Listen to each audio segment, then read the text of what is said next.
अभी 2 दिन पहले 30 सितंबर को दिल्ली के बुराड़ी इलाके में एक पुस्ता जगह है। उस पुस्ता जगह में एक नाला पड़ता है।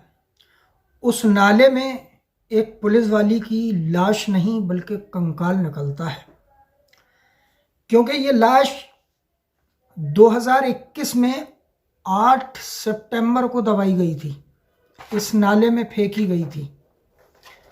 तो 2 साल से वो लाश उसी नाले में उसी जगह पर थी, क्योंकि उस लाश के ऊपर पत्थर डाल दिए थे और उसको दबा दिया गया था।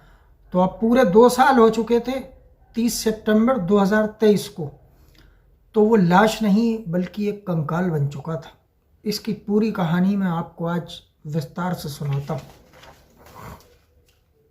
दिल्ली पुलिस में एक महिला सिपाही थी, बुलंदशहर की ये रहने वाली थी, बुलंदशहर से आती हैं। 2014 में ये दिल्ली पुलिस ज्वाइन करती हैं। इनका नाम था मोना यादव। मोना यादव बहुत तेज़ ज़हीन दिमाग की लड़की थी। इनको पढ़ाई का बहुत शौक़ था और इनका सपना था कि ये एक आईपीएस अफसर बने।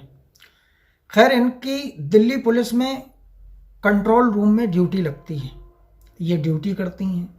वहाँ पर एक इनका सीनियर था, वो भी कांस्टेबल था, उसका नाम था सुरेंद्र सिंह राणा, वो इनका सीनियर था। वो 2012 में उसकी ज्वाइनिंग हुई थी इस कंट्रोल रूम में और दिल्ली पुलिस में, और इनकी जो ड्यूटी ज्वाइन हुई थी इनकी 2014 में दिल्ली कंट्रोल रूम में ज्वाइन हुई थी।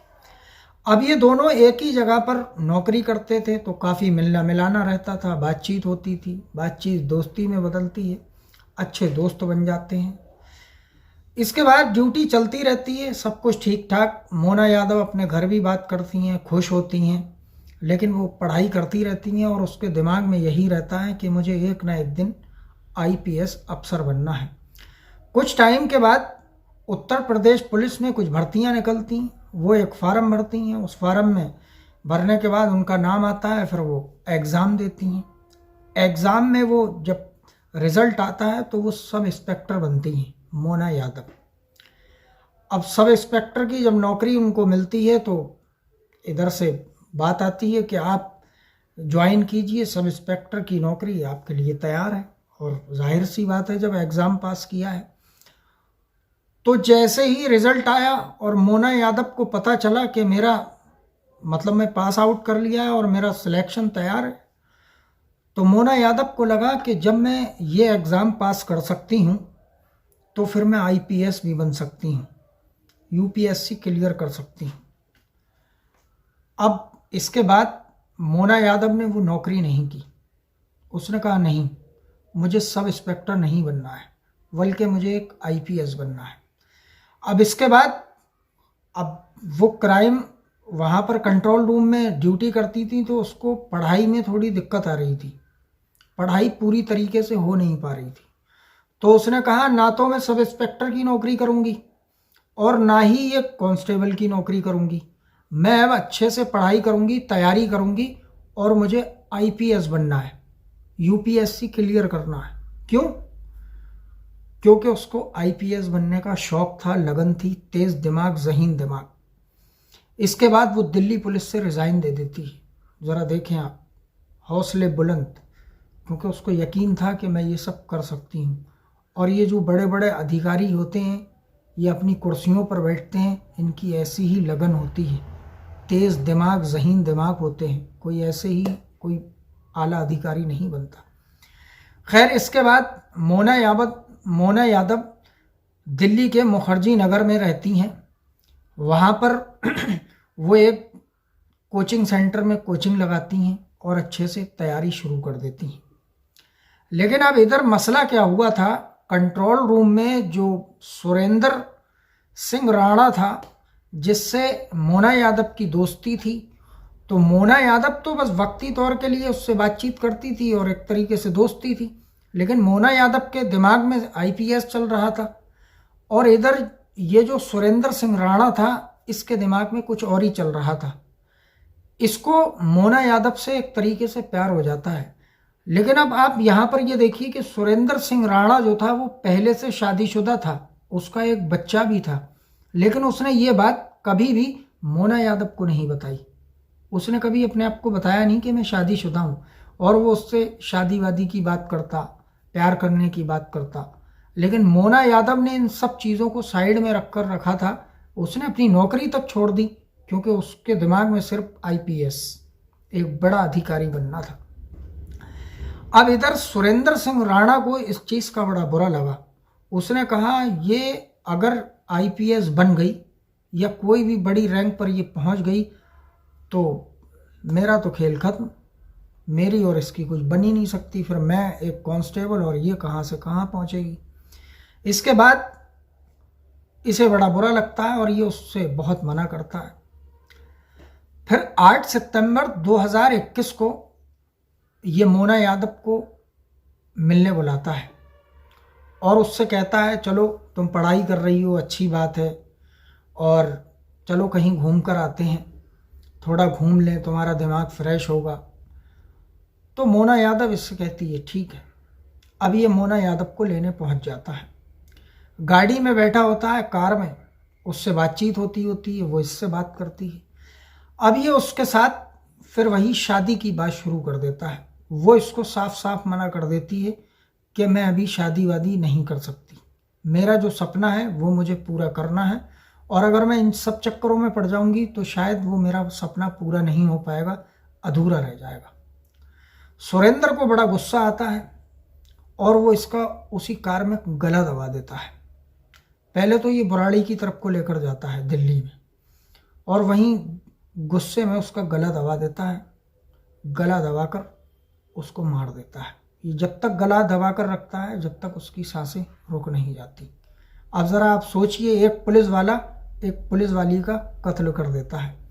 उसके बाद ये बुराड़ी पहुंचता है, और बुराड़ी में पुस्ता जो जगह है वहीं पर एक नाला था, सुनसान थी। इसने देखा यहाँ इस टाइम कोई नहीं है। ये मोना यादव की बॉडी को उस नाले में डाल देता है।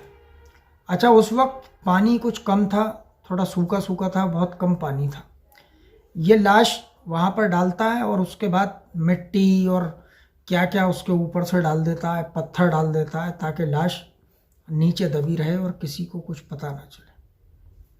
अब ये 8 सितंबर की बात है 2021। उस टाइम कोरोना का भी चलन चल रहा था, आपको याद होगा। इसके बाद ये वापस आ जाता है और अपनी ड्यूटी करने लगता है। अब इधर बुलंदशहर से मोना यादव के घर वाले मोना को फ़ोन करते हैं, तो कभी कभी मोना फ़ोन नहीं भी उठाती थी, क्योंकि वो बिज़ी होती थी या पढ़ाई करती थी। तो वो कहते थे चलो कोई बात नहीं, फिर बाद में कर लेते थे। तो हफ्ते में 2-3 बार बात कम से कम होती थी, लेकिन ऐसा कभी नहीं हुआ कि महीनों बात ना हो। अब इधर महीना गुजर जाता है, और मतलब काफ़ी दिन गुजर जाते हैं, और मोना यादव का घर फ़ोन नहीं आता, और घर वाले फ़ोन करते हैं तो फ़ोन लगता नहीं। बड़ा उलझन। अब मोना यादव के पेरेंट्स दिल्ली आते हैं। दिल्ली के मुखर्जी नगर में वो अपनी बेटी की गुमशुदगी की रिपोर्ट दर्ज कराते हैं और बताते हैं कि हमारी बेटी ऐसे ऐसे दिल्ली पुलिस में थी। उसके बाद उसने सब इंस्पेक्टर का एग्ज़ाम दिया, उसमें वो पास हुई, फिर उसने रिज़ाइन दिया। अब वो यहाँ पर रहकर कोचिंग कर रही थी, लेकिन अब उसका कुछ पता नहीं चल रहा है, और ऐसा ऐसा। अब ये बात सुरेंद्र सिंह राणा को भी पता चल जाती है कि उसके माँ बाप दिल्ली आए हैं और दिल्ली में उन्होंने रिपोर्ट दर्ज कराई है। अब वो, क्योंकि ये जो सुरेंद्र सिंह राणा था ये उसके माँ बाप को जानता था, और उसके माँ बाप भी इसको जानते थे, क्योंकि ये 2-4 बार उसके घर भी गया था। मोना यादव के साथ ये बुलंदशहर भी गया था, जो पुलिस कांस्टेबल था सुरेंद्र सिंह राणा। तो वो इसको जानते थे, इससे भी पूछताछ करते हैं कि हमारी बेटी कहाँ है, क्या है। तो ये बताता है कि मुझे कुछ ख़ास पता नहीं कहाँ है, पहले ड्यूटी पर थी तो रात दिन का मिलना मिलाना था। अब पता नहीं, एक उसका अरविंद नाम का दोस्त है और शायद उससे कुछ उसका अफेयर चल रहा था, और मुझे ऐसा लग रहा है कि वो उसके साथ कहीं भाग गई, क्योंकि उन दोनों का अफेयर चल रहा था। अब ये माँ बाप कहते हैं कि अगर ऐसा होता तो बेटी हमें ज़रूर बताती, और अगर नहीं भी बताती तो कम से कम फ़ोन तो उठाती। तो वो कहता है हाँ बात तो ठीक है। और वो कहता है ठीक है, आपने रिपोर्ट दर्ज करा दी है, मैं पता लगाने की कोशिश करता हूँ, मैं पता करूँगा, क्योंकि वो पुलिस में था। अब ये लोग वापस चले जाते हैं बुलंदशहर। अब सुरेंद्र सिंह राणा हर हाल में मोना यादव को उसके पेरेंट्स की नज़र में ज़िंदा दिखाना चाहता था। क्यों? क्योंकि अगर उन्हें पता चल जाता इसकी मौत हो चुकी है तो फिर वो पुलिस को बताते, और फिर पुलिस जांच पड़ताल करती, तो एक ना एक दिन सुरेंद्र सिंह राणा पकड़ा जाता। इसलिए वो हर हाल में चाहता था कि वो मोना यादव को इनकी नज़रों में जिंदा दिखाए। अच्छा, उसने क्या क्या किया था? जब उसको मारा था, जब उसकी मौत हो गई थी, लाश को वो ठिकाने लगा कर आ गया था, तो उसने उसका आधार कार्ड, पैन कार्ड, ATM, जो भी मोबाइल, ये सब चीज़ें अपने कब्ज़े में रख ली थी और अपने पास रख ली। अब ये एक काम करता है, मोना यादव से इसकी पहले बातचीत होती थी, फ़ोन पे होती थी, क्योंकि उसने नौकरी छोड़ दी थी, वो अलग रहने लगी थी, तो ये रिकॉर्डिंग करता था, इसके पास रिकॉर्डिंग थी। इसने उन सारी रिकॉर्डिंगों में से कुछ रिकॉर्डिंगें निकाली, उनको एडिट किया और नए नंबर से मोना यादव के घर फ़ोन करता और वो रिकॉर्डिंग लगा देता। अब वो उसमें क्या बोलती थी मोना यादव?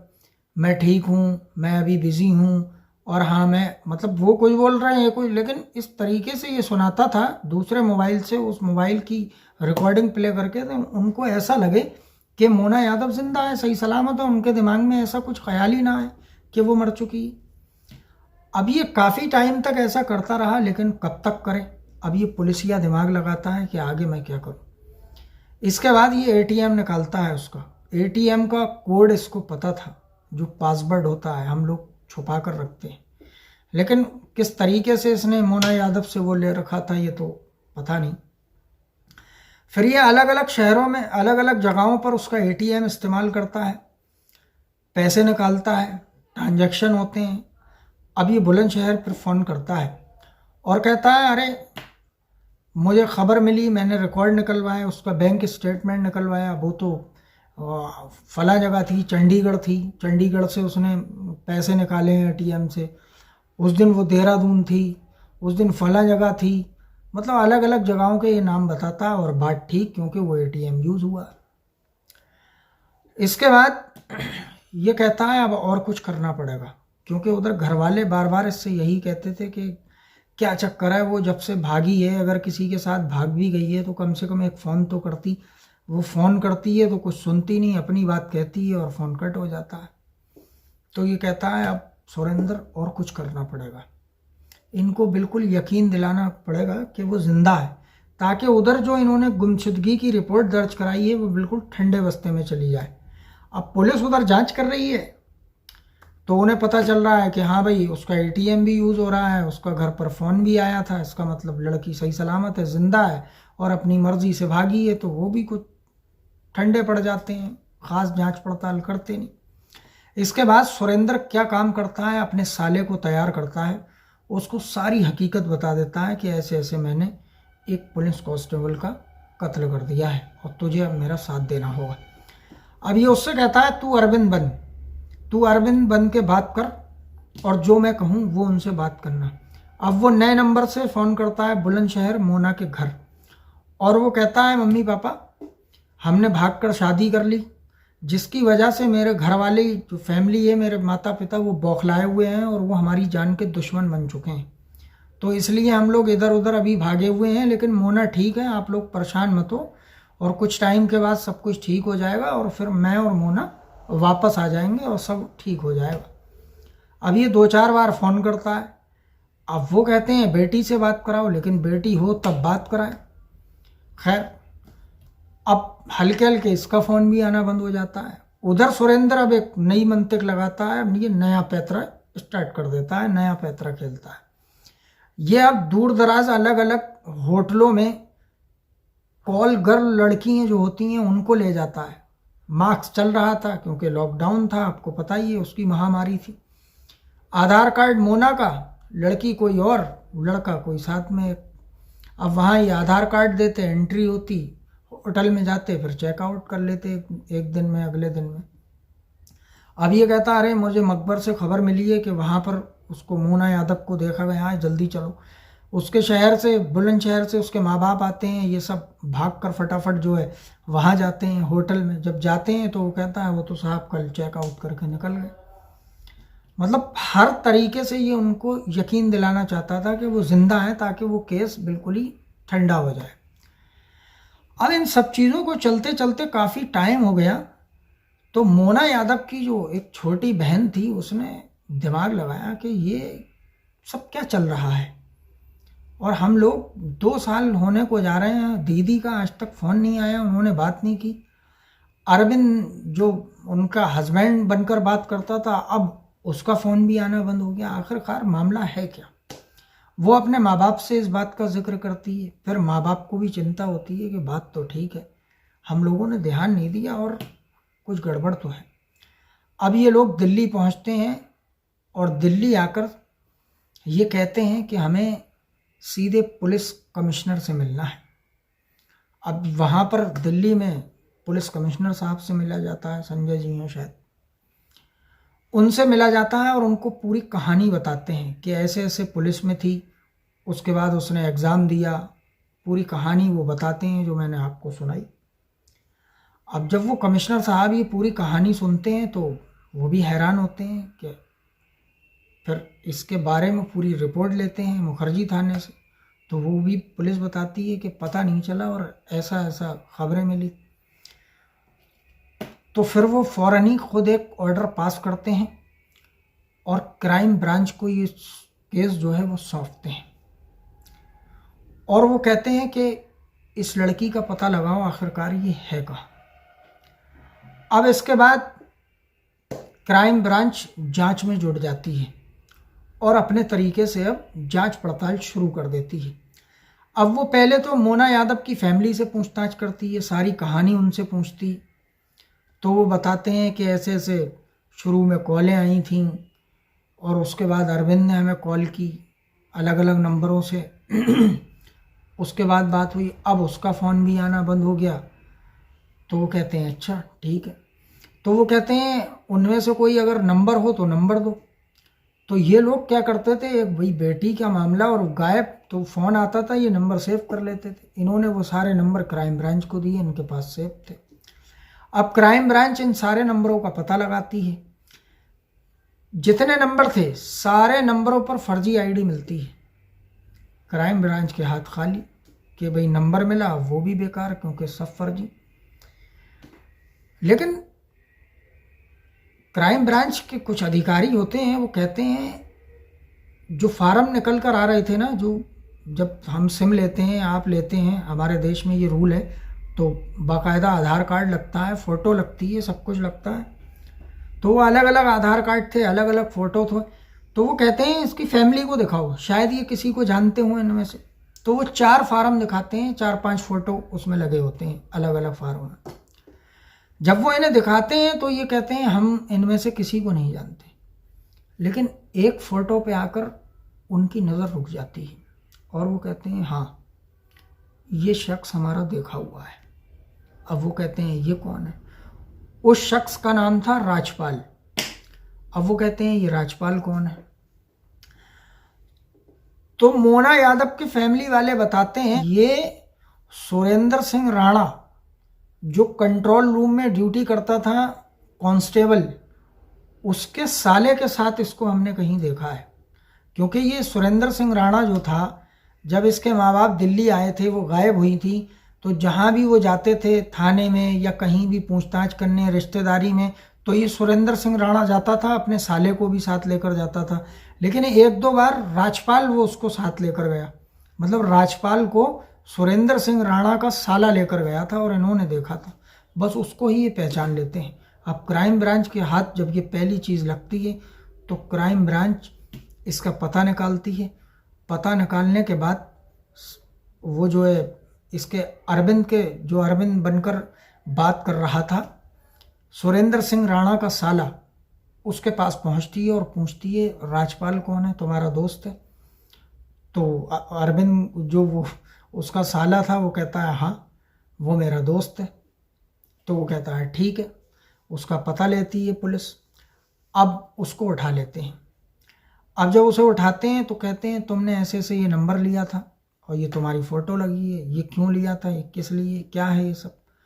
तो वो बताता है जो सुरेंद्र सिंह का साला था उसके कहने पर मैंने ये सिम लिया था। अब पुलिस जब ये बात सुनती है, क्योंकि वो कहता है साहब मेरी कोई गलती है नहीं, मुझसे तो उसने कहा था तो मैंने ये लिया था नंबर। अब पुलिस उसको उठाती है, सुरेंद्र सिंह राणा के साले को। अब इन्हें उठाकर थाने ले जाया जाता है और इनसे होती है पूछताछ, लेकिन ये कुछ बताना नहीं चाहते। फिर पुलिस या ज़रा अपने अंदाज में, पुलिस जो थी अपने अंदाज में पूछताछ करती है और अच्छे से इन्हें दोनों को बजाती है, क्योंकि कमिश्नर साहब का ऑर्डर था, उन्होंने ऑर्डर पास किया था। और फिर ये एक एक्स पुलिस वाली की गुमशुदगी की पूरी जानकारी निकालनी थी कि आखिरकार मोना यादव है कहाँ, जिसके 2 साल से सबूत मिल रहे हैं। अब जब इनको अच्छे से तोड़ा और इनकी पिटाई लगाई तब इन्होंने मुंह खोला।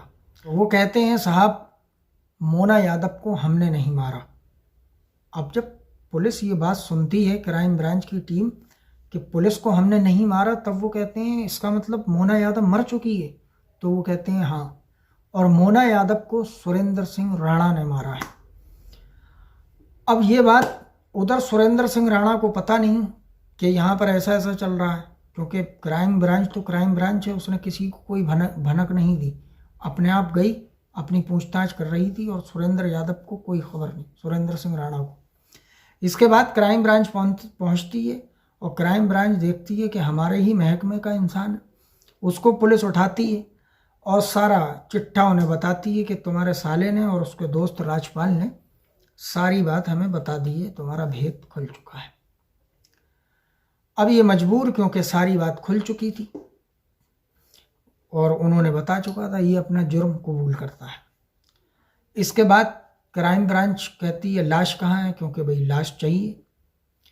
तो ये कहता है चलो मेरे साथ। ये पुलिस की जीप में बैठता है और सीधा बुराड़ी पहुंचता है। बुराड़ी के उसी पुस्ता, जहाँ पर पुस्ता है, वहाँ पुस्ते के इलाके में जो एक नाला था, वहीं ये इशारा करता है कि यहाँ पर उसकी लाश। पुलिस के साथ कुछ सफाई कर्मचारी भी गए, वो गए। कुछ ही देर में एक लाश नहीं बल्कि एक कंकाल निकलता है, और वो ऐसा कंकाल था जिसे देखकर साफ साफ जाहिर हो रहा था, दिख रहा था कि ये एक इंसान का कंकाल है। अब पुलिस को पुष्टि करनी थी, तो उसका डीएनए टेस्ट होता है, इसके माँ बाप का डीएनए टेस्ट, उससे मिलाया जाता है डीएनए, तो वो दोनों सेम आ जाते हैं, मैच कर जाते हैं और पता चल जाता है कि ये जो है मोना यादव की बॉडी थी। तो दोस्तों इसके बाद इन्हें सबको गिरफ्तार किया जाता है। मैं आपको बहुत बार ये चीज़ बता चुका हूँ कि मुजरिम कितना भी शातिर हो, कितना भी दिमाग वाला हो, कितना भी पढ़ा लिखा हो, लेकिन वो पकड़ा ज़रूर जाता है। कोई ना कोई सुराग, सबूत, गलती, कोई कमी ऐसी छोड़ता ज़रूर है जिससे पुलिस उस तक पहुँच जाती है और वो पकड़ा जाता है। तो दोस्तों ये थी आज की अजीबो गरीब एक पुलिस वाले के इश्क की पुलिसिया कहानी, जिसने अपने प्यार के खातिर एक पुलिस वाली, होनहार पुलिस वाली को मार दिया। खुद शादीशुदा था, एक बच्चा था, अपनी बीवी की भी ज़िंदगी बर्बाद कर दी, खुद भी बर्बाद, अपने बच्चे का भी क्या होगा, क्योंकि ये तो गए अब लंबे टाइम के लिए। और ऐसे लोगों को छूटना भी नहीं चाहिए, क्योंकि शायद वो हमारे देश में एक आईपीएस अफसर के तौर पर होती आने वाले वक्त में, लेकिन इसने उसको मौत के घाट उतार दिया। तो दोस्तों हमारा जो मतलब है, हमारा जो मकसद है वो यही है, कहानी सुनाने का। जो हम क्राइम की स्टोरी आपको हर रात 9 बजे सुनाते हैं, उसका मतलब यही है कि आप लोग सतर्क रहें, सावधान रहें, अपना ख्याल रखें। इसलिए दोस्तों हमारी आज की वीडियो में जो भी लोग नए आए हैं वो हमारे चैनल को सब्सक्राइब कर लें, ताकि हर रोज़ रात 9 बजे हम आपको एक क्राइम की कहानी सुनाते रहें और आप कहानी सुनते रहें, हमारी फैमिली बढ़ती रहे। तो दोस्तों तब तक के लिए दीजिए मुझे इजाज़त। जय हिंद, जय भारत।